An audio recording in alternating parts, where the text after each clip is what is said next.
Barbie Fortesa update. Yung congrats kay Barbie.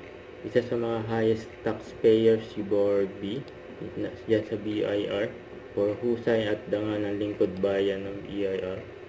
Ito yung video ni Barbie. Yan, congrats kay Barbie. Double celebration niya dahil nga birthday din ni Barbie ngayon. Yan, no? Congrats kay Barbie.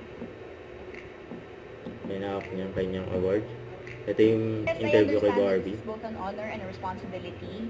And maraming LGUs and mga programa na kumukuha talaga ng funds from our national tax. So healthcare, educational programs, public welfare, ganyan. So ang isang mamamayan, maliit na contribution pero malaki ang magagawang pagbabago para sa ating mga kababayan. Ang birthday wish ko po ay sana ay marami-rami akong makain mamaya. Lalamon lalamon. Oo, gusto pa. Family dinner. Siyempre, ang request ng mga magulang ko ay seafood. Ayan, o. Tsaka ito pa yung mga nagbigay kay Barbie ng kanyang birthday. And Silka, pati Netflix, at saka Regal, saka Nestle, yung mga bumati kay Barbie.